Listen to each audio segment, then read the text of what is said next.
atop Hermiston High School's gymnasium. We call it the Doghouse, and it is the Hermiston boys basketball home opener. Don't worry about the fact that it's mid-May. The boys are here to play against the Kamiakin Braves tonight. That's a little poetry for you as the Hermiston basketball team gets set to open up their 2021 COVID-shortened campaign. A night ago, the Hermiston boys were at Hanford and the Hermiston girls were here in the gym, and it opened up with the girls losing 55-53. You heard it right here on AM 1360 KOHU, also streaming on GoHermiston.com and Mixler.com/1360 KOHU. The web stream powered by Eastern Oregon Telecom Internet at the speed of a life. As we join you here tonight from the CMG Financial Broadcast booth, I'm Eric Olson, running solo tonight on your Sway Motors Tailgate Show. Bulldogs and the Braves out on the floor. Hermiston, a loss last night at Hanford, 77-38. They saw Hudson Shoup go for 28 points in the victory at Hanford. And for Hermiston, a very young team a year ago, went 2-18 at the MCC, got even younger this year. A couple of players deciding not to come out, so not a ton of varsity experience for Drew Perniger's team. They got trial by fire last night, and it gets even tougher tonight. The Kamiakin Braves, Brian Manili's team was 20-4 in 2020 and finished in 6th place in the state of Washington at the 3A level. They opened up their season with a victory on Tuesday night as the MCC got started this week in their basketball scheduling. Hermiston girls are at Kamiakin tonight, and the Hermiston boys and the Braves are coming your way in a little over a quarter of an hour from now. We'll take our first break here on the Sway Motors Tailgate Show. When we come back, a little bit more about the matchup we've got ahead of us. That's coming your way in 1 minute on AM 1360 KOHU.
Eric Olson with you in the Sway Motors Tailgate Show from Hermiston High School's home gymnasium.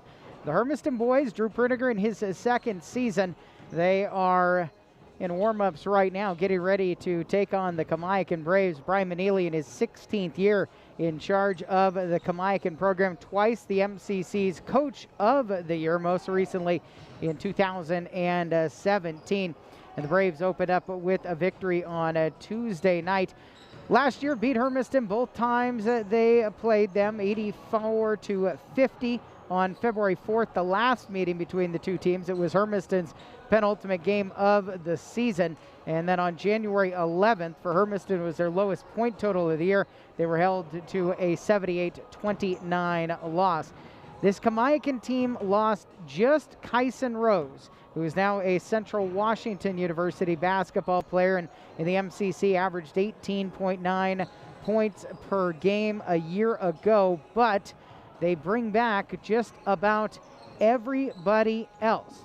Stephen Westermeyer, their 3-year starting point guard, decided not to play this year, but they still have plenty of horses in the stable. Tonight they'll be without Woodley Downard, the senior guard who is committed to Eastern Washington University for football, still working off of an injury. Outside of that, they do have Messiah Jones, who is also going to EWU for football and is looking more and more like it as the 6'6" inside force continues to bulk up to play football next year. Trey Arland, their sharpshooter from the outside, has put up some decent numbers here in Hermiston in the past. A year ago, averaging 11.2 points per game. He's on that AAU circuit a lot of, well, his entire life right now is traveling around and playing round ball. And for Hermiston, the problem is they don't have anybody 6'6", the least of which is somebody 6'6" who can guard a guy on the outside.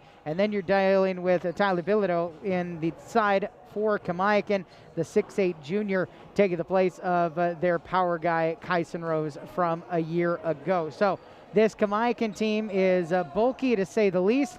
They've got the length. Now, Hermiston isn't ever going to step on a floor in the MCC where they are not shorter than the team they are playing, but this may be one of the more dramatic experiences that they have in that case. But when they're big, that means you maybe are faster than them. At least that's what Drew Pritiger is hoping he's got from his team.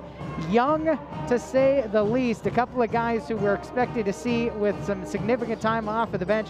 Sophomore Rafael Vargas and freshman Grant Olson both saw minutes last night. We'll see even more minutes tonight as they get set to take Kamiakin, as the Braves and the Bulldogs get closer to start time this evening. We take another break on our Sway Motors Tailgate Show. When we come back, Columbia Orthodontics brings you the coach's interview with Drew Pritiger. That's coming your way in a minute on AM 1360 KOHU.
that purple line just means to the floor. And that's what my markers usually.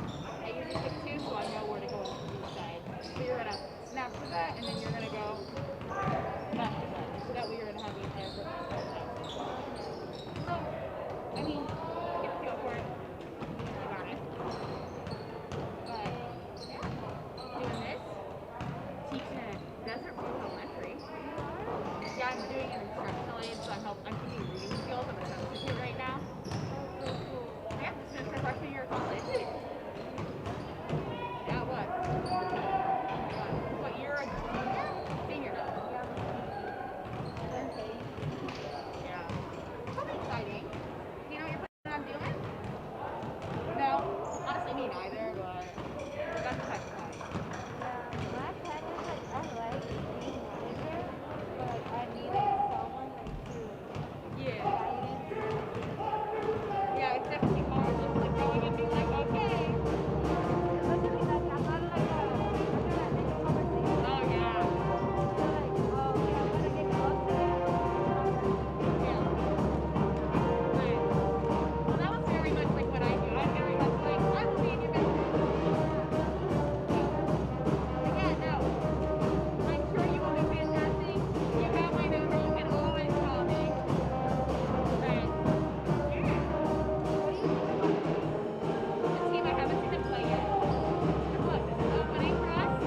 We're going to play way yesterday. Yeah. This is the first time I've seen them.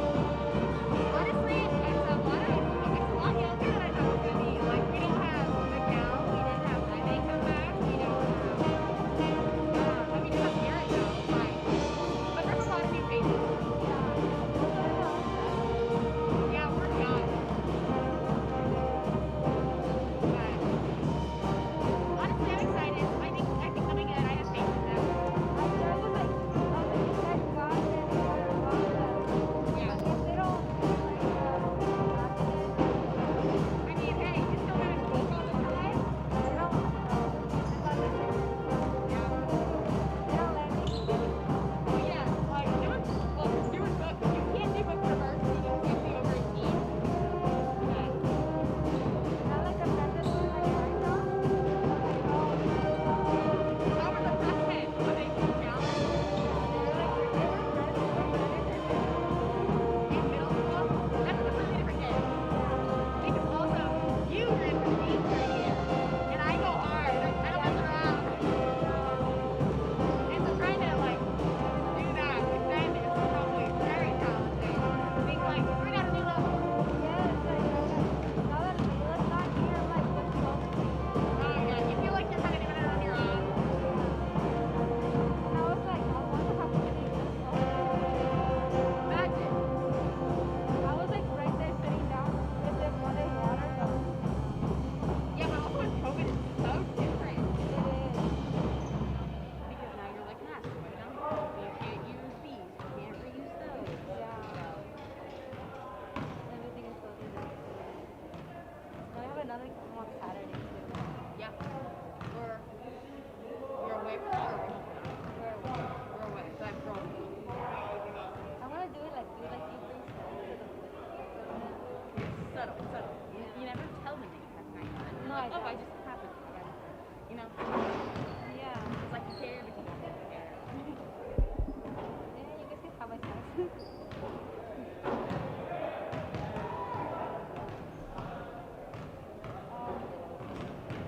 There wasn't that many people in the tryouts. I believe it. I'm like other people, like they don't want to done because they didn't get a higher or Oh, people are petty like that. And I'm like, do it because maybe you get better next time.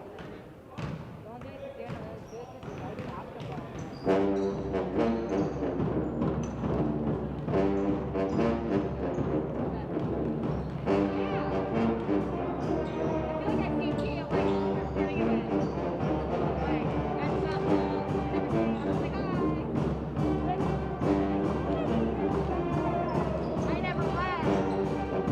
I've been at home all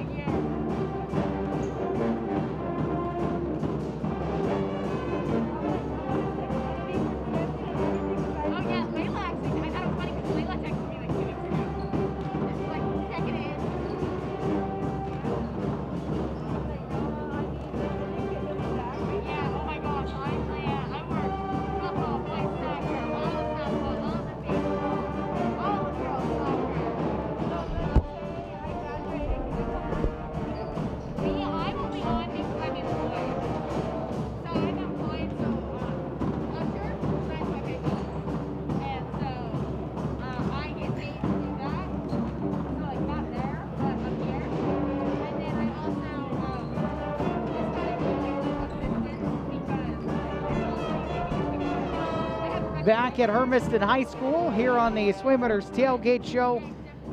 Getting closer to tip-off, the Kamiakin Braves and the Hermiston Bulldogs. Eric Olson with you on your home of Bulldog Athletics in our 50th year. AM 1360 KOHU. Hasn't been 50 years for the web stream, but we've got you there as well. Find it at gohermiston.com, or if you're on your phone and out and about, mixler.com, look up /1360 KOHU. We also say a howdy to the folks watching the YouTube channel for the Hermiston School District HTV, where we gladly share our audio as well. Now, unfortunately for you, you don't hear the coach's interview that gets recorded because that's old-fashioned audio, but the rest of the sights and sounds available to you as the Bulldogs and the Braves finish their warm-up tosses. Keys to the game, they're brought to you by Second Chance Collisions, and with Sunny out tonight, it's me. And I will tell you this, you heard Drew Pruniger and what they needed to do, more physicality, they got to rebound the ball. I think for this team, Hermiston's got to come out, they've got to get some home cooking, shooting from the outside, hit some shots, and that will hopefully give them a spark, because that is one of the pieces that's missing in this COVID year. Each Bulldog boys player gets 2 tickets. The band is here. There are 3 cheerleaders and 3 cheerleading coaches here. But it is a sparse crowd all on the far side from us. We're on the bench side of things, and those bleachers are not rolled out so that the benches can be spaced apart, 6 feet in between seats, which is a little bit of an interesting component considering you've got one team shoulder to shoulder, and then the Hermiston Bulldogs just came out of a huddle where everybody was arm in arm. But while they're on the benches, they will be socially distant, and everybody is wearing a mask for the game as well. It is anthem time, and the Hermiston High School Marching Band has that for you, and we will have it for you as well.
Hermiston High School Marching Band with the national anthem, and we get a look here at the Columbia Orthodontics scoreboard, and it was a JV win for the Kamiakin boys.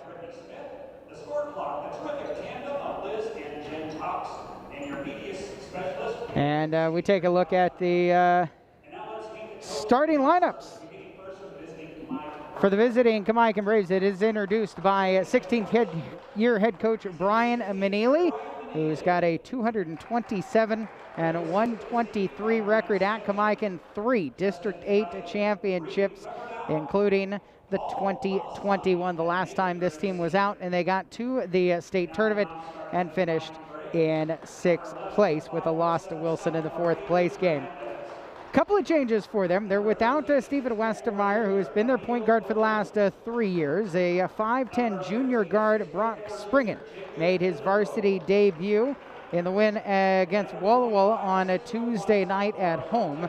6'6" senior forward Messiah Jones, 6'6" junior guard Trey Arlen, 6'8" junior forward Tyler Bilodeau, and the 6-foot junior guard Nate Gray Jr. For Manili, who's assisted by Reed Pepper now, Nate Gray, Paul Melisini, Justin Kelly, Mike Smithy, and the trainer is Ciara Ashworth. Casey Gant is the athletic director. The principal is Chris Shellen, and the superintendent, Dr. Tracy Pierce. For the Hermiston Bulldogs, the starting lineup, it's going to be Garrett Hendon, a senior at one guard position. Riley Clark, another senior on the inside. Kiki Carrillo will be the sophomore at point guard. Hector Ramirez is the junior, and Jaden Ramirez, who you heard Drew Prudiger talk about as the vocal leader, the other junior guard. So Hendon, Clark, Carrillo, Ramirez, and Ramirez for second-year head coach Drew Prudiger. His dad, Scott Prudiger, is the assistant when he can be here. He's in Vancouver tonight. Taylor Smith's the JV coach. Ricardo Rodriguez, the freshman coach, and the JV2 coach is Dylan Caldwell. And we are joined tonight by Larry Usher, who will fill into Sonny Levy's spot here this evening, the athletic director at Hermiston High School.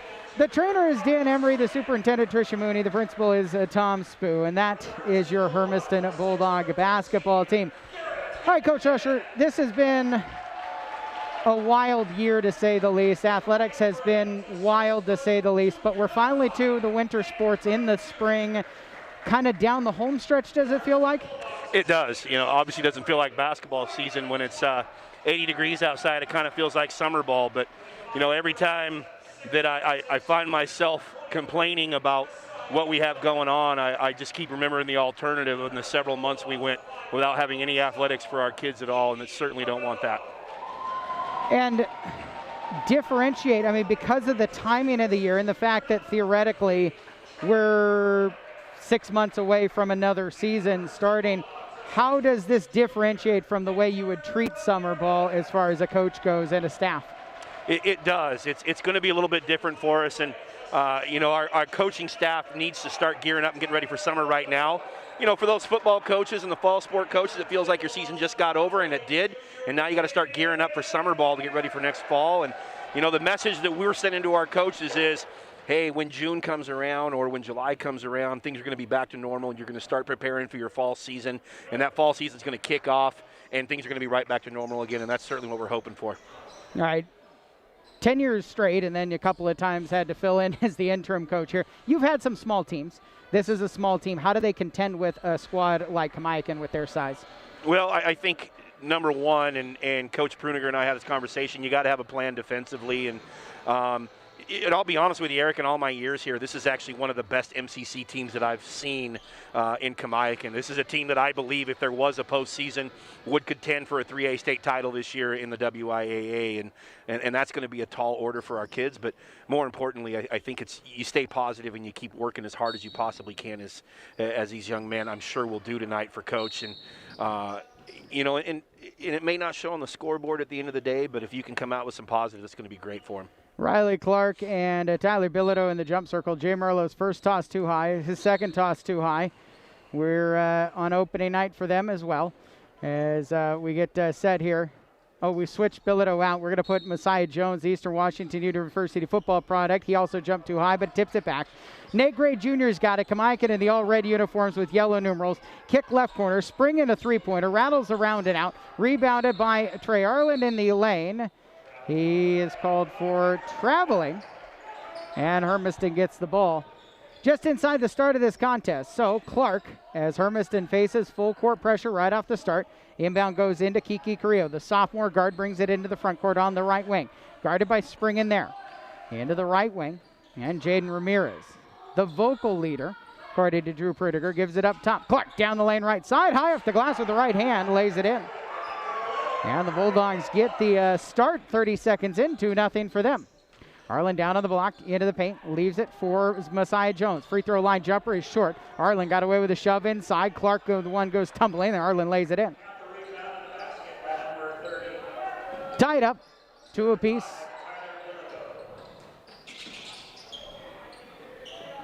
Yeah, definitely got away with a pretty good shove inside there. I think most people probably saw that, but obviously the angle, the official certainly didn't. Actually, so that's Tyler Bilodeau. I was trying to figure out why he was wearing a 35, and I thought maybe Trey just went 2 numbers higher, but Bilodeau just went 20 numbers lower. All right, we got to figure it out now. So 2 apiece. Shot clock runner hit by Carrillo from the left elbow. And Hermiston's back in front 4-2, 6:44 on the clock. Spriggan up top to Jones, inside. Bilodeau in the paint, turnaround, dunks it home. Bilodeau slams it to tie it 4 apiece, 90 seconds into the contest. And early on, Kamiakin is going to feed the paint against this small Hermiston team. Backcourt, 30-second timeout for Drew Prudegers. Hermiston just couldn't get out of the backcourt, and Carrillo is saying, "Guys, got to come back to me. Help." You know, Carrillo looks a little frustrated right there, but actually that was a really headsy play by him to go ahead and back dribble and not dribble into that trap and allow them to keep possession of the basketball. I already know I'm going to get guff because Trey Arlen's mom is the vice principal at Umatilla where I teach. And last year, apparently a couple of times, I confused him with one of the other guys on the floor. And I've already done it now with Bilodeau and Arlen. So I'm sorry, Trey, when you watch this back. But we'll get it right at some point. Arlen, an AAU guy, travels quite a bit. 6'6", junior guard. Hoping to find that right spot in a year plus. By this point, a year from now, should be signed, sealed, and delivered. And just figured out what he's doing with his senior spring school year. 6:26 left in the first quarter, tied at 4 out of the Hermiston timeout. Steal by Spriggan on the inbound pass. Out to Arlen, leaves it for a cutting Bilodeau down the left lane, glass and good. Bilodeau's got 4, and it's a 6-4 lead for Kamiakin. Clark brings it to the front court with a full head of steam down to the right block. Stuck there into a double team. Back up top, Carrillo steps into a 3-point shot. Back iron into the hands of Gray. Nate Gray Jr. lobs it up top into Bilodeau, filling the lane, floats it in. He's got 6. Fast pace to start seems to fit what Kamiakin wants to do with their full court pressure. Carrillo stuck in traffic and is fouled. Hit on the arm by Brock Spriggan. First team foul either way. And it pauses the clock with 5:51 here in the first quarter. Hermiston down by 4. Yeah, this is a tough situation for some young kids right now with the length that Kamiakin has, and our kids are going to grow up here in a hurry. I think some of our young guards and hopefully learn to handle some pressure tonight. Inbounds pass down the line and just falls out over the top of Garrett Hendon, the senior. First time varsity experience for Hendon, though last night in Hanford where Hermiston opened up the season. Him, Clark, Hector Ramirez. Really, Kiki Carrillo saw a cup of coffee in his freshman campaign, just a few minutes. Coming off the bench, Tyler Lynn has really the most varsity experience. Jaden Ramirez also some time. A traveling violation on Kamiakin, their second one of the contest, to turn it over. And they got a change coming with Fabian Hernandez, the 5'7" sophomore guard, checking into the game for Nate Gray Jr.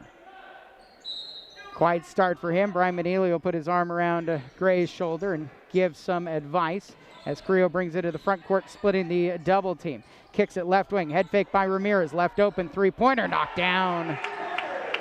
Jaden Ramirez cleared some space with the head fake. And it's an 8-7 game now.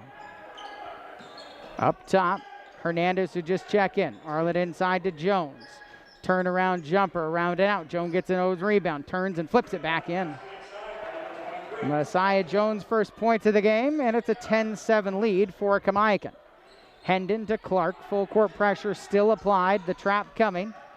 And Clark will fling it to Carrillo. Carrillo tied up, stole it away by Arlen. Up to Jones. Jones trying to pace himself, missed the layup as he was trying to set up a dunk.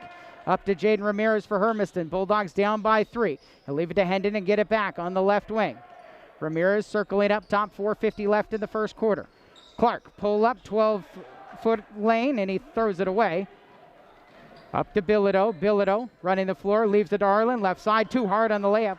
Little alley-oop look.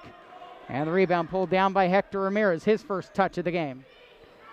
Kiki Carrillo on the right wing as Hermiston will get some more youth coming in. Rafael Vargas and Grant Olson both getting ready to check in. And Olsen, they are getting some height, however. Hector Ramirez, right side, floater shot, short, rebounded by Hernandez for Kamiakin. Up to Springen, leaves it for Jones, who is fouled by Ramirez. Jaden Ramirez will pick up his first and force Messiah Jones to earn it at the line. I'm sure Coach Pruniger is going to be having some conversations about defensive transition probably at the next dead ball, because kids are having a real hard time getting back in transition. And if anything we should be doing is beating these red jerseys down the floor. Emil Ochum, a 6'4 junior guard, will come into the game, and Nate Gray Jr. back in. That was a quick break to have a quick conversation with him. Hin to Bilodeau, a little shove off and flips it in. He's got 8. 12-7 lead for Kamiakin, just about the halfway point. Tip ball by Arlen. Steele leaves it in the lane to Gray. Gray makes it a 14-7 lead, and now it's tipped out by Ochum on the far sideline. And Hermiston will have pressure. Now, this is the most height the Bulldogs have, not just on the floor right now, but I believe Grant Olsen represents the tallest guy in the program right now. He's a freshman, and he's going to get a lot of minutes. Trial by fire kind of preparations. Left side, Vargas to the right side, misses the jump shot. Rebounded by Olsen, gives it back to Vargas, kicks it to Hendon on the left wing. Up top to Carrillo. Carrillo, top of the key, 3-ball. High arcing shot is short. Arlen the rebound. Turns and underhand flips left side. Gray Jr. attacking, fouled on the shot attempt. And 2 foul shots coming for him.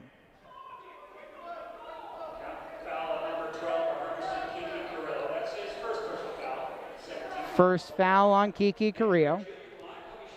Second foul on the Bulldogs. And Nate Gray Jr., 5.6 points per game in his sophomore season. Misses the first of the 2 foul shots. Having just 5 or 6 practices, Eric, it's pretty impressive how well the Kamiakin kids are actually running that full court run and jump. It's difficult to organize in that short amount of time. 15-7 with the second foul shot made. Hendon bounces on the left block. Hector Ramirez around it out and rebounded by Bilodeau. 3:22 left in quarter number 1. Braves by 8. Breakdown by Bilodeau is take down the left lane off the iron, and then he fouls in the backcourt Rafael Vargas. The sophomore who has been impressive in the first 5 days of practices for Drew Pritiger. One of those guys who really is going to keep earning more and more minutes, if not at some point a starting position. Foul on Bilodeau is his first, second team foul on Kamiakin. Tyler Lynn is into the game. Up top to Carrillo, right wing. Vargas there, 3-pointer, front iron off. Bilodeau's got the board and gets it out to Arlen on the right side. Moving to the middle of the floor with a full head of steam, switches to his left hand and lays it in. Arlen's second bucket of the ball game extends the lead to 10 for the Braves. 2:45 left in the first quarter. Lynn down onto the baseline for Olsen. Hesitation layup, rolls all the way around the rim and out. And then Gray Jr. pulls it down in traffic, and he'll hesitate and bring it up into the front court. Leaves for Arlen. Transition 3-pointer. Front iron off and a foul on the rebound. They finally got Bilodeau on a push under the basket, rebounding. Third team foul, and his second. It'll come out for Messiah Jones. Brock Springen back into the game for Gray.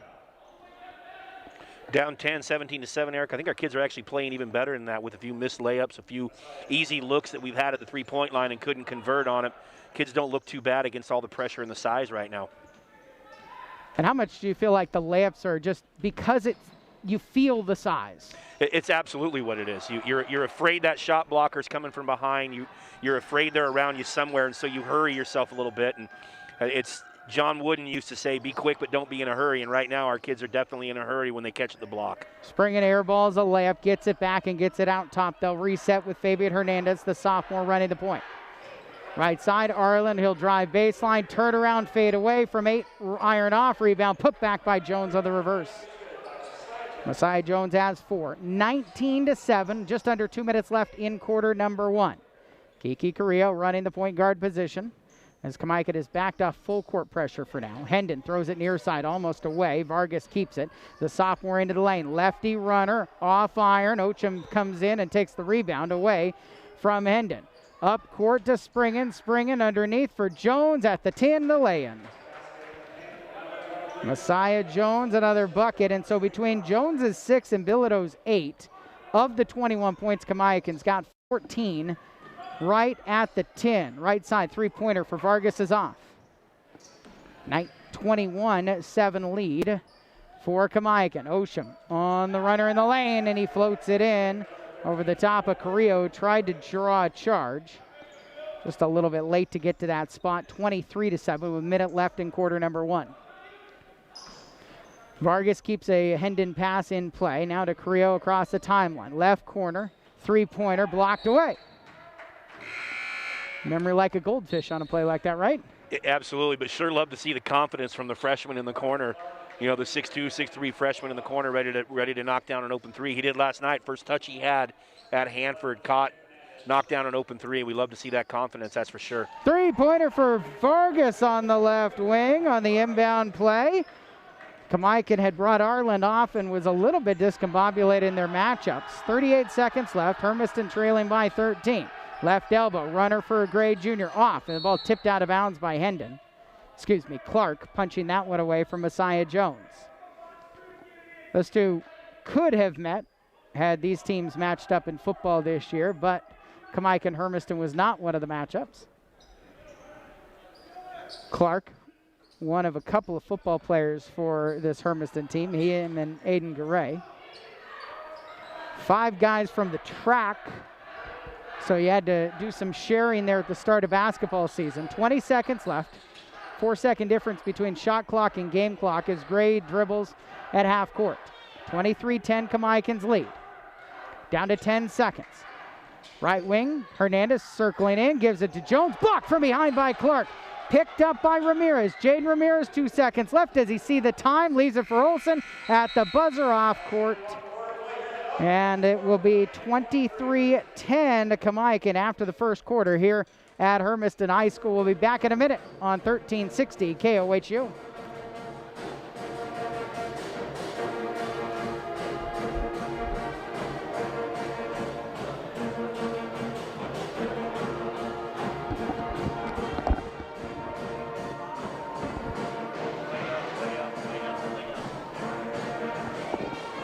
Then you must be pretty excited. Yeah.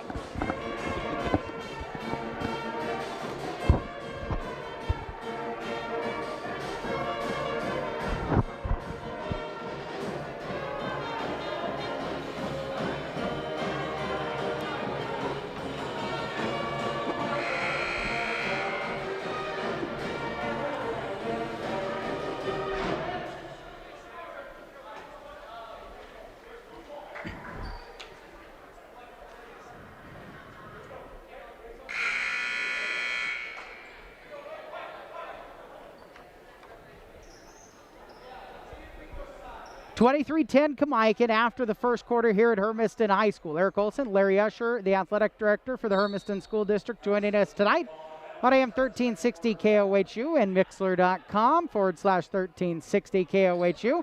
And we welcome you on the Hermiston School District YouTube channel, HTV. Jaden Ramirez has it, bring it into the front court for Hermiston. Leaves it for Vargas, back to Ramirez, left wing. Checked by Springen. Drives into traffic, into the paint for Riley Clark, throws it in right over the top of the 10.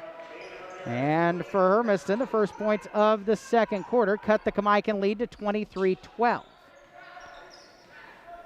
Nate Gray Jr. inside of Messiah Jones, turned around, floats it in. Jones has 8. So back out to a 13-point lead, and Kamiakin back to some full court pressure just at the start. Now they'll let Hermiston get it into the front court for Vargas. Right side Clark, he'll find some space. Down and cuts it across the lane, back outside. Ramirez to Vargas, the sophomore. Back over to Clark. Clark pull up, 18-footer right baseline. Jones has the rebound off the front iron and throws it out for Kamiakin to Gray. Out to Arlen on the right wing. Head fake, he got his defender in the air. Kicks it to a cutting Osham in the paint. Osham stuck. Back out to Gray. Right wing, three-pointer, rattles home. Nate Gray Jr.'s got 6. And a 28-12 lead for Hermiston. 6:44 left in the second quarter. Bulldogs have a couple of three-point shots made. Ball thrown away by Clark. Lobbed it well over Tyler Lynn's head. For our kids right now, it's kind of pick your poison. If they're going to start knocking down perimeter jump shots, it is the huge size disadvantage we have and the number of layups we've given up. You know, I would like to see our kids run kids off the three-point line, but we definitely can't allow easy post-up opportunities inside. 6.5 minutes left in the second quarter, 28-12. Open Celtic Merrill just came into the game, missed the three-point shot, rebound put back for Arlen. He's got 6, 30-12. I guess pick your poison, run a guy off. There's got to be help side when that guy drives past you. You're right. There's got to be, Eric, but the problem we're going to run into right there is going to be the offensive glass, because if you have to force two guys to guard one, if you give up penetration by Kamiakin, somebody on Kamiakin is going to have a free run to the offensive glass if they do miss in the lane, and that's pretty much what the whole first quarter was for Kamiakin. Arlen a missed three-point shot. Riley Clark has it for Hermiston, into the corner for Olsen. He'll drive baseline, hesitates, left block, lays it in. First points of the game for the Hermiston freshman, making his home debut. 30-14 is the Kamiakin lead. 5:35 left in second quarter. Gray with the ball at the top of the key to Arlen. Kicks right baseline. His pass is stolen away by Clark. Clark will find Vargas, who works it into the front court. Vargas at the top of the key. He hands off to Clark, coming right. Pull up for the senior. Very short. Rebounded for Lynn across the lane. Leaves it for Vargas. Left side three. Too hard. Arlen rebounds. 5:10 left, and Kamiakin looking to add to a 16-point lead. Merrill left side. Got it from Arlen and lays it in. Celtic Merrill, the sophomore guard, with his first bucket. And the lead's now 32-14. Under 5 minutes remaining in the first half for Hermiston. Jaden Ramirez running point right now. The junior fakes a pass left. Now he'll give it between the rings to Lynn. Lynn back to Ramirez. Long three, right side. Almost the bank. Rolls out. And Lynn gets the rebound into the paint for Clark. Clark stuck, comes to his right. Arlen block foul. Called for using the off arm while he was getting the block. And that's his first. 14 foul on Kamiakin. And Riley Clark at the line to shoot a pair. Pretty good patience by the boys. They were a little out of sync there when now that Kamiakin's gone to this little 1-3-1. It's a great way for Kamiakin to use their length. And a little out of sync, but our guys were patient enough to go ahead and find an open look in the paint.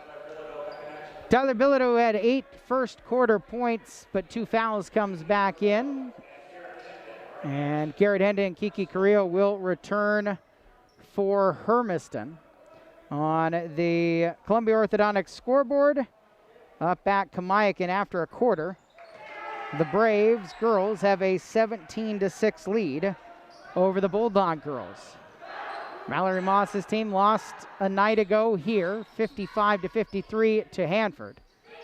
Merrill's got it the left elbow for Kamiakin. His pass is tipped by Clark, but Merrill gets it back in the lane. His jumper off iron, and coming in, tucked out of bounds by Bilodeau last off his shoe top. I'm sure our girls are seeing much of the same, a lot of full court man pressure up there at Kamiakin as well. That was the team that knocked them out of the MCC tournament a year ago, or 460 some odd days ago at the Toyota Center. Kick into the left corner for Lynn for Hermiston. Bulldogs trailing 32-16 halfway through the second quarter. Runner off the glass for Carrillo, too high, and Ocham's got the rebound for Kamiakin. Straight down the floor. Leaves for Arlen. Left side, fouled as Ramirez called for getting under Arlen on his layup attempt. Third team foul on Hermiston. To the scorer's table, Brock Springen, the junior, will come in after the first foul shot by Arlen. Missed the first. This was one of the Achilles heels for him in his sophomore season, a 63.9% foul shooter. Got to the line 36 times, so 23 of 36 in 20 games. Probably something Brian McNeely would look for him to do more frequently this year, although at 6'6", he does kind of play a true two-guard. Second one is good. Not surprising as good of a shooter as he is. He's got a really good stroke. Timeout for Drew Pritiger as Hermiston got stuck in the backcourt again with 3:47 left in the second quarter. 33-16 is the score. And for Hermiston, it's their second 30 taken. At the same time, I agree. It seems like I've sat up here for years and years, even when you were coaching. The foul shooting at the high school level is something that, it could be a big game changer for you if you can knock them down consistently. And we see a lot of teams in the MCC, both boys and girls side, that are in that 60 to 70% range as a team. Yeah, exactly. You know what? And if a kid, sometimes we see kids that shoot better, from the three-point line occasionally in a game than they do from the free throw line. And, a lot of that is nerves that in the flow of the game and you stop and shoot a 15-foot jump shot is a heck of a lot different than standing there with everybody watching you and you got to knock down a free throw. Well, somebody who had been like that for the last couple of years, Jaden Ray, last night, 10 for 10, career-high 26 points for Hermiston's girls. Yeah, she stepped to the line with confidence every time she did, and she did a really good job of attacking the rim last night and getting to the free throw line frequently, and it was definitely something we needed. A few more of those, and we would have walked away with a win. Pacific bound for her. It's a much older Bulldog girls team. They also had a couple of players not come out, just like the Hermiston boys, that changed the equation for what you expected as you got ready for the season. Turnaround the lane by Carrillo is off iron and rebounded by Bilodeau. Up to Spriggett on the right wing for Kamiakin. Loses the handle, gets it back. Up top to Bilodeau on the perimeter. Kick left corner, Arlen three-pointer swished. Arlen's got 10 on his first three-point shot of the night. And the lead is now 36-16 for the Kamiakin Braves. Up court to Clark, Hendon gets a lay-in, his first points of the night.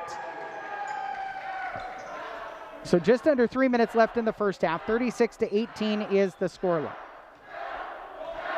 Gray bringing it up. The band letting him know every time he dribbles that he has bounced the ball.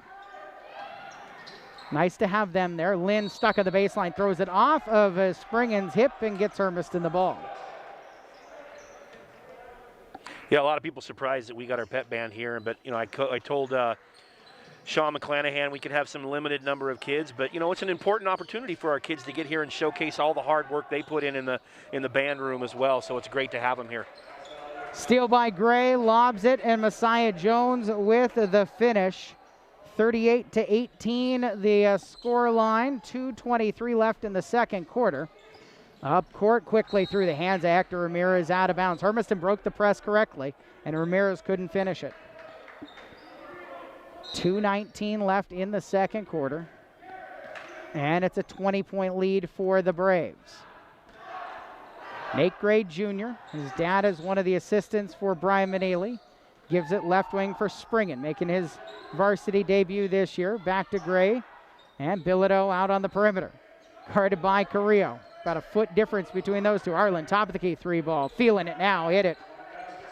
He's got 13. And it's 41-18 with 1:52 left in quarter number 2. Hendon in the backcourt. As Kamiakin continues to press, it's tipped out of bounds by Jones on the near sideline. He and Woodley Downard, and Kamiakin's without Downard tonight with injury, both committed to Eastern Washington University football. So just to give you a sense of the size that Hermiston is contending with. Plus Bilodeau is 6'8". Yeah, Messiah Jones, impressive that he's certainly changed his body a lot since a year ago. Put on a lot of weight to get ready for college football. Gray Jr. swipe and a score in the backcourt, 43-18, under 90 seconds remaining in the second quarter. Lynn backwards to Hendon. Hendon brings it across and kicks into the left corner. Coming his right, Lynn leaves it for Ramirez. Left corner, Hendon three ball, iron off. That was Clark. To Gray, left side, high off the glass, off, rebound, put back. Bilodeau's first points of the second quarter. He's in double digits now with 10. And the lead is 45-18. Final minute and another turnover. Arlen on the left wing, gives to Bilodeau, filling the lane. Behind his back pass, Gray Jr. loses it. Change for Hermiston here is Grant Olson coming back in. And it'll be Riley Clark who gets a break. Again, the experience of the Kamiakin kids that Now they've shown a little run and jump. They've shown a little 1-3-1 half-court trap, and now they go to a little 2-2-1 3/4 court. All of that with just a few practices is pretty impressive. Spring and steal, leaves it for Bilodeau in the paint, and he floats it in on the right block. 47-18. Hendon has it into the front court. Leaves it for Carrillo. Carrillo will drive paint, takes it to the lane, open there, floats it in with a left-hand finger roll. Kiki's second bucket of the ball game, and for Hermiston, it ends an 11-0 run for the Braves. Final 15 seconds, shot clock off. Gray will yo-yo the ball out top, left side for Springen, into the corner for Jones. Around to Arlen, right side, 3 ball, swished it with a couple of seconds left in the first half. Arlen with 12 in the second quarter, and Kamiakin extends their lead to 50-20 as we head to the halftime break here at Hermiston High School. Bulldog boys head to the locker room here, night 2 of the season for Drew Pruniger in year 2. We'll take a break. We'll come back in 2 minutes with some halftime thoughts here on your home of Bulldog Athletics, AM 1360 KOHU.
Seconds.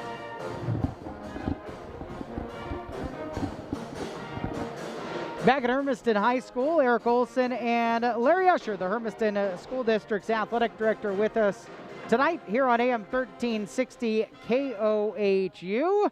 And we welcome you as well if you're joining us online. Our web stream, you can find it at gohermiston.com or mixler.com/1360 KOHU. On your phone. It'll send you updates every time we go on the air, and the web stream is brought to you by Eastern Oregon Telecom Internet at the speed of life. We also, of course, welcome you if you're joining us on the web stream at Hermiston School District's HTV on YouTube. Well, 50-20 is the score line. The Kamiakin Braves have done a little bit from the outside. They did a lot from the inside early on. We knew this was a talented team. There were moments, though, where you felt like the boys were playing well in this game against Kamiakin.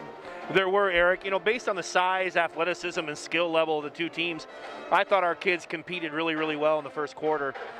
You know, we gave up some easy post-ups, which I think is something we can talk, that Coach can talk about if we go back to man. But, you know, boy, when you start giving up the three-point shots, like I said earlier, you pick your poison. But I would rather fight them on the offensive glass and try to fight them down in the block than give up open threes. Those are adding up in a hurry. So there are victories in this, but how difficult is that as a coach to convince a team in a game like this where you're looking for small victories? There's probably not going to be one on the scoreboard. No, there's probably not going to be any victories on the scoreboard, unless you break this game down into 2 or 3 minute pieces, right? And set goals for your kids in the locker room right now. And Coach P and I have had that conversation as well. With a young, inexperienced team, how do you keep them connected? How do you keep them motivated? How do you keep them working hard? Ultimately what it comes down to, any game of basketball, any sport for that matter, is a series of small battles. They are small battles, and you got to win all the small battles, or most of them, to win the war. And you talk to your kids about out-rebounding them for half of the next quarter and have one of your coaches maybe stat the rebounds, or talk to your kids about limiting turnovers, or talk to them about getting paint touches on the offensive end. And those are some of the conversations you can have right now that may not necessarily mean you have to outscore them on the scoreboard for any period of time. The other challenge this Hermiston team is facing, those girls are facing up at Kamiakin, is they had a couple of key pieces that didn't end up playing. I mean, there's no reason not. Chase Elliott decided not to play basketball after being the quarterback for the football team and playing baseball. Sydney Sievert, one of a couple of point guards for Mallory Moss that didn't come out. And it's not like that didn't happen in football. It happened in a lot of other sports as well. What has been that challenge, and how do you attack that as an athletic department moving hopefully into a normal year, or a more normal year, as we go into the summer and next fall? It's taken place everywhere, Eric. It really is. And, having a conversation today with, one of my former players, Mitch Thompson, and he was surprised that over in Oregon, they can't even field a team right now. That we've got a lot of kids that have kind of moved on. And early on in the year, before football started, when we were on again, off again, on again, off again, I went and had a conversation with the football players saying, look, you got to keep the fire lit. Doesn't mean it's got to burn hot right now, but you got to keep the fire lit, because once that fire goes out, you're not going to be able to get it lit back up again. And that's what's happened for some of our kids. We got some seniors that are planning to head off to college in the fall, and they've already gone out and gotten jobs, start saving money for college. And we've got some underclassmen who've decided that they're going to go out and work, or they're going to do some other things with their time. On the girls' side, missing Sievert, also missing Kendall Dowdy. For Kamiakin, they're kind of the same boat. Stephen Westermeyer, 3 years as starter. Westermeyer, when I found out he wasn't turning out, had some conversations with some people at Kamiakin, the answer was just didn't want to play anymore. And again, that fire burns out, you don't get it lit back up again. And unfortunately, that's what's really taken place by taking away athletics for a lot of our schools, and especially all the West Coast schools. There's a lot of these kids, the fire burned out and they can't get it lit back up again. And not just athletics, but, academics. As somebody sitting in a classroom every day, getting that fire lit back up we need a fire starter. It is difficult, and our kids are creatures of habit just like us, and they've got to have a routine on a daily basis, and for a lot of our kids, that routine seem to be sleeping a lot, and spend a lot of time at home, and again, I know as educators we argued how unhealthy this is for kids, but unfortunately I don't think everybody listened. I don't think we weighed the balance necessarily, however you feel about it. But it was definitely a difficult time for our kids, and now some kids have decided, hey, they're not going to come back out. And on the other side of that, a lot of the Kamiakin kids have decided they're going to go ahead and stay in distance learning because they want to try to avoid, having to get quarantined due to COVID in their school district, because they want to be able to continue to participate in the basketball program as well. Kids got really good at Snapchat, Instagram, and sleeping, and some video games as well, a little Call of Duty action, but it's been interesting. I guess we go back to the message in the pregame. At least we're playing basketball right now. Right. 50-20 is the score in favor of Kamiakin here at halftime. Let's take one more break here on the halftime program. We'll come back, some first half stats, and tip off the second half in 2 minutes on AM 1360 KOHU.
50-20.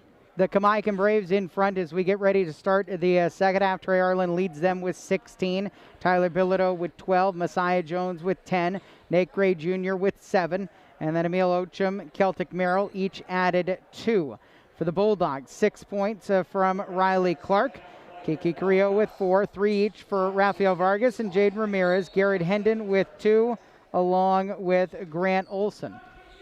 Kamiakin will have the ball to start the second half. Messiah Jones under the basket to Arlen. Turn around, lays it in. And so Arlen's got 18, and Kamiakin's lead is now 52-20. And Arlen gets a steal in the backcourt. Across to Gray, missed the shot, rebound put back, and he's fouled on that attempt. 2 foul shots coming. Been a long time since I've seen a team with a 32-point lead still picking up full court, Eric. 52-20 is the score line. Gray Jr. split foul shots in the first half, and he misses the front end of this. As a team, they were 57.8% from the line in the 2020 campaign. 7th in the MCC. You think about a team that won 20 games, 57.8%. Could 20 have been 24 games or, 0 for 2 trip. Rebound, put back Bilodeau across to Jones, and he lays it in. Similar to the first quarter, missed jump shots was their best offense sometimes in the first quarter. 54-20 is their lead, 30 seconds in. A tip pass, tipped out of bounds off of Bilodeau's hand last, as Springen got his hand on it. So Springen, Jones, Arlen, Bilodeau, and Gray. For Hermiston, Hector Ramirez, Jaden Ramirez, Kiki Carrillo, Riley Clark, and Garrett Hendon. Into Ramirez. Hendon has it on the right perimeter. Guarded by Jones. Hendon drives right. He'll try to take it against Jones. Flipped it up and in. Hendon with the take. 54-22. The other end of the floor. Quickly down. Bilodeau quickly in. He's got 14. 56-22 a minute in. And again, the trapping pressure. Ball kicked out of bounds. Springen caroms it off of one of now 4 cheerleaders here for Hermiston's girls. Yeah, that COVID attrition in high school athletics and activities is affecting everybody, including cheer. Ramirez pass is tipped out of bounds by Springen on the far sideline up into the pep band, who is on the third quarter break. Far side inbound for Hector Ramirez, right in front of the crowd that is here. Across to Hendon. Hendon gives it to Carrillo. The sophomore guard picks up his dribble. Gray Jr. all over him. Throws it near side to Hendon. Into the lane. Riley Clark turned around. Short on the jump shot from the foul line. Tipped out of bounds off of Kamiakin last. Hermiston got a new shot clock out of it with 6:43 left, trailing 56-22. Ramirez will be the inbounder. Hector Ramirez gets it and throws it away. Steal by Springen, and then a foul. Kiki Carrillo, I suppose, did prevent a easy transition bucket with his foul, his second, and the second team foul on Hermiston here in the second half. Gray kicks it to Arlen, inside to Bilodeau. Right block, turn around, flips it in. Then Bilodeau goes tumbling. A little bit slow to get back up. I think it's just because he's very tall. I don't have any experience with that. I think he came down on Hector Ramirez's foot and turned his ankle a little bit, but looks like it didn't affect him too much. The basket does give him 16 now. 18. 58-22. 6:08 left in the third quarter. Carrillo up top, coming left, finds some way into the paint. Bilodeau with the block on the drive down the left lane for Kamiakin. The junior forward will bring it into the front court. Inside to Jones, left block, turns around, no one's there, he'll lay it in. Kind of expecting somebody to come on the other side and try to contest his shot. Once he realized he could just hesitate and lay it in. Easy bucket for Jones, he's now got 14.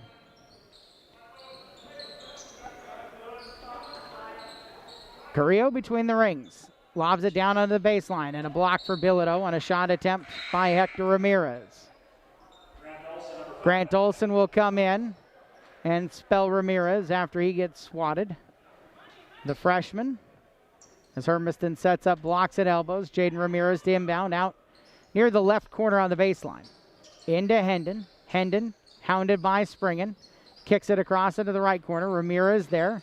Out to Olsen. His pocket is picked by Gray. The other end, Gray, lefty layup is good. Nate Gray Jr.'s got 10. 62 to 22 is the lead. Carrillo against the zone from Kamiakin. Lob it across. Gray Jr. gets his hands on it. Brings it into the front court for Kamiakin. Lobs it up to Bilodeau. Stolen away and out of bounds by Riley Clark. Subs for Hermiston, Rafael Vargas and Tyler Lynn coming in to give Clark and Ramirez a break. So Hermiston gets pretty young here. Inbound, and Arlen stuffs it home. Nope, that was Bilodeau again. And unfortunately, that youth shows right away, not defending an inbounds under, not matching up. Definitely a youth mistake. Sorry, Eric. Yeah, 64-22. Down inside. Olsen back out to Carrillo. Carrillo, an 18-foot runner, way too hard. Arlen rebounds it. Lobs it up court to Springen on the run, right side, and he lays it in. First points of the game for the junior. And now 66-22 at 4:02 left in the third quarter.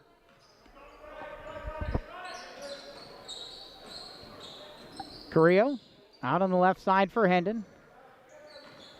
Hendon will drive and kick onto the right baseline. Lynn will drive and flip it into the hands of Gray. Gray the steal. Up to Arlen. Arlen will size it up, and we go again to the Thunderdome. I was challenged to get that one in. 3:34 left in the third quarter. I think I was supposed to do it with more excitement, but it's 68-22. Kamiakin on cruise control.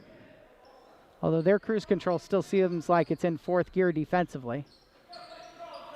Carrillo on the left wing. Kiki around a pick from Olsen. Down left baseline, faded away from 15, front iron off. And the rebound pulled down by Bilodeau. He'll leave for Arlen, who will hand it to Gray. 3:03 left in the third quarter. 68-22 is the Kamiakin lead. Gray out onto the right perimeter. We'll circle back up top. Arlen on the left side. Down into Jones. Jones muscles his way into the paint. His turnaround right hook floats in. 2:41 left in the third quarter, 70-22. And Brian Manili is ready for a line change with his team up 48. Yeah, unfortunately that that attrition again. You don't have a deep enough bench that you still got guys like Messiah Jones in the ball game to contend with. Yeah, Jones out there. Springen stayed as well. Ochum into the game along with Hernandez, who swipes a ball away and forces a jump ball on the far sideline. And Celtic Merrill as well. So Merrill a sophomore, Ochum a junior, and Hernandez a sophomore with right now Jones and Springen. Jones the lone senior out there for Kamiakin. We are in a running clock situation now with the better than 40-point lead, 70-22. Olsen will be the inbounder, the freshman for Hermiston on the far sideline. Into Vargas, a sophomore in his own right. Kiki Carrillo, a sophomore who's got the ball after Vargas lost it. Near side for Ben Wicks, a junior, seen his first time tonight. And Tyler Lynn is a junior who did see time as a sophomore himself. Steal by Merrill on a pass across the lane. Up to Springen for Kamiakin. Minute 45 left in the third quarter. Brian Manili kind of run and jumped at Springen to slow him down. Kick it into the left corner. Three-pointer is off. Rebound put back by Jones, who's got 18. 90 seconds left in quarter number 3. Carrillo leaves it. Lynn, left wing, three-pointer, swished it. Tyler Lynn's first three of the game. And for Hermiston, that ends an 18-0 run to make it 72-25. Bulldogs third quarter a year ago was the most exposed of Achilles' heel for them. They got outscored in the third quarter 19.3 to 12 as Ochum takes and lays it in for his second bucket of the game. Similar to last night's game at Hanford, Eric, that, I don't know if it's fatigue or, we fell behind in the third quarter and then early in the fourth quarter and allowed Hanford to go on big runs. And we were competing the whole first half like we were early in today's game, and they went on big runs later on. Swipe and a foul called on Hernandez as he thought he had cleanly stolen away. 30 seconds left in the third quarter. It is running clock now with 74-25 advantage for Kamiakin. So Hermiston may get a chance here at a last shot in the third quarter. As Lynn will inbound it. Up top to Vargas. Poked away by Jones. Lob it up to Jones. Jones will size up a right-handed dunk and slam it home. 76-25 is the score line as the third quarter comes to an end, and we'll be back in a minute here on AM 1360 KOHU.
$76-25 for the Hermiston boys.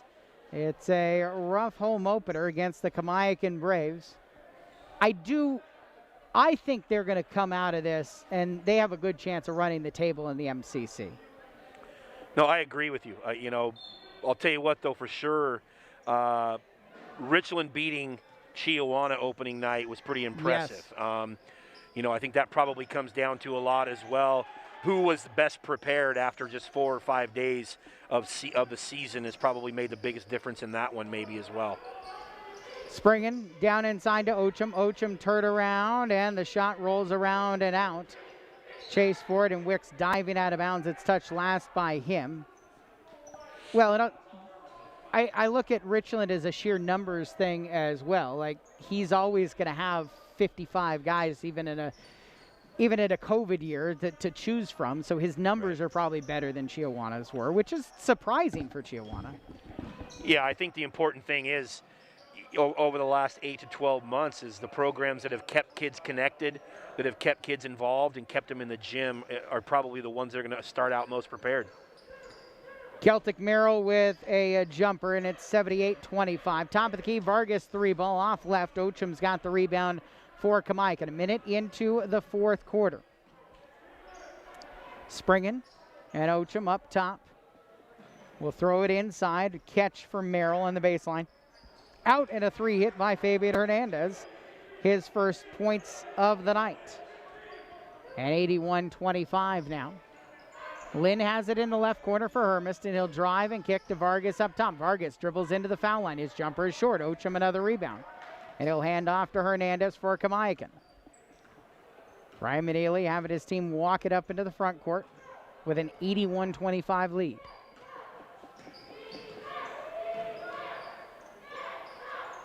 Ochum out of the left wing. Tees up a three-pointer. He hits.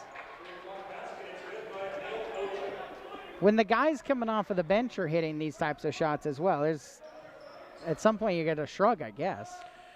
Yeah, it is. It's difficult, but like I said, that we've fallen behind, and I think our intensity level drops a little bit, and there's a couple of golden rules sometimes at the varsity basketball level. You want to play kids that make open shots, and if you leave kids open, that's going to happen more frequently than you want.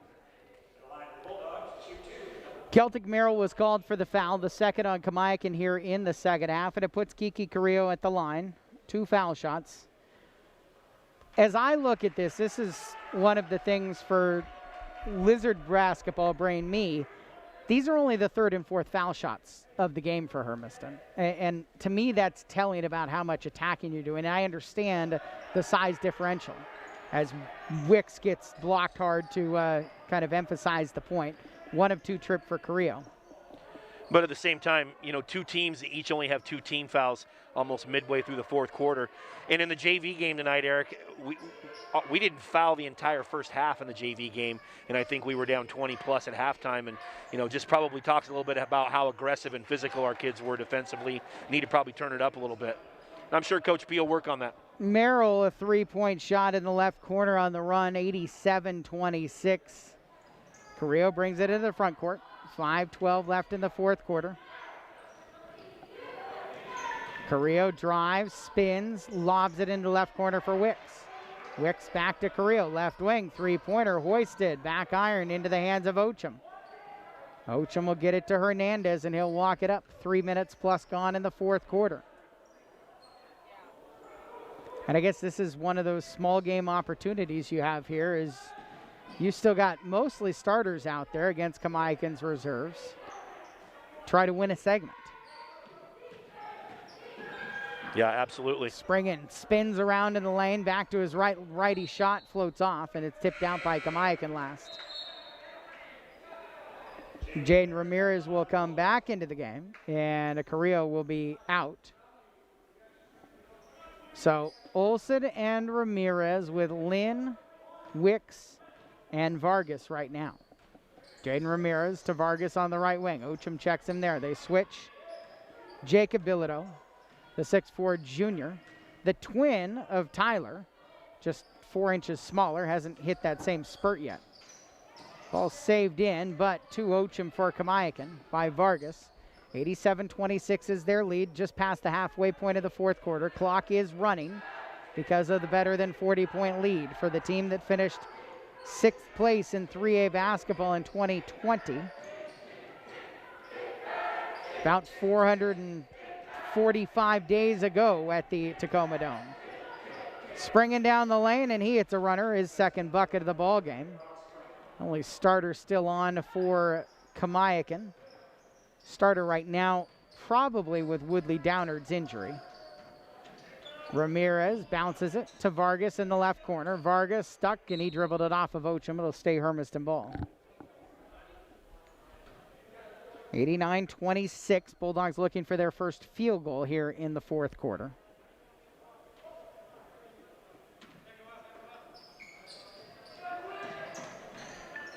Up top to Vargas. Vargas leaves it for Ramirez. Jaden Ramirez circles to his right. Right side for Lynn. Lynn trying to clear some space around Merrill. Floater in the lane. Off the back iron. Rebound.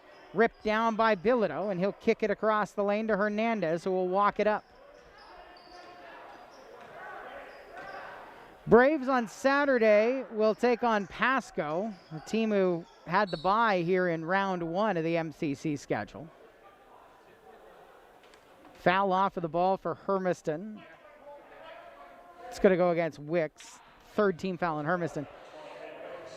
Scheduling's been a challenge, he says jokingly, to tee up a softball. Yes, it has definitely been a challenge to schedule multiple times going into each season has been very, very difficult. Ochum around to Hernandez, left wing for Springen. Back up to Hernandez. Down the perimeter, down inside. Bilodeau turned around too hard on the right block, and it's tipped out. Last touch by Kamiakin. Hermiston will have the ball. And it's created some of the, like, Wednesday and Thursday are weird nights for MCC basketball. It is. We ran into an official shortage. And, at first what we had heard from the Officials Association is COVID has really created a situation where guys don't want to officiate. But the reality is they don't want to wear a mask, which I completely understand. They don't want to run down the floor with a mask on. But what we had to do is take our traditional Tuesday, Friday, Saturday games and move half of our Tuesday games to Mondays and move half of our Friday games to Thursdays and move half of our Saturday games to 11 o'clock in the morning, which is allowing the officials to get, they're going to get spread pretty thin and they're going to get used a lot, but it's going to allow them to officiate multiple games on multiple days and not have to pack them into gyms on just Tuesday, Fridays, and Saturdays. And look, as somebody who's never during the radio broadcast here on KOHU complained about basketball officials, I woed say this. They do get paid nicely, so. Yeah. And as a coach who's never, ever complained about basketball officials, I would say the same. Right side in the lane. Bilodeau's fouled. He's going to line to shoot 2. Final 40 seconds ticking off of the clock. 89-29 is the score line. Grant Olson did have a 3-point play the old-fashioned way, which unfortunately we might have to tack on as the USA Subs and Grill play of the game. Looking forward to watching him mature over the next few years. I think he's going to end up being a heck of a player and a great athlete, too. There's a lot of youth movement you were telling me about before the game. This program is just a couple of years away right now from being able to compete every night in the MCC. I think you're right, and we're looking forward to it. I think the freshman class is solid. I know the incoming freshman class is fantastic. We've had a great group of parents that have organized some teams to get these kids playing a lot, especially during COVID. Those two classes have played quite a bit, so we're looking forward to watching them come up. Along with the sophomores and juniors, I think with some experience, they're going to be pretty solid in a year or two. Well, that was the final buzzer. Running clock quarters get pretty quick. 91-29 is the final score. And for the Kamiakin Braves, they're 2-0. Hermiston falls to 0-2 here to start the season. Soy Motors post-game show. We'll get some final thoughts for you coming your way in 60 seconds on AM 1360 KOHU.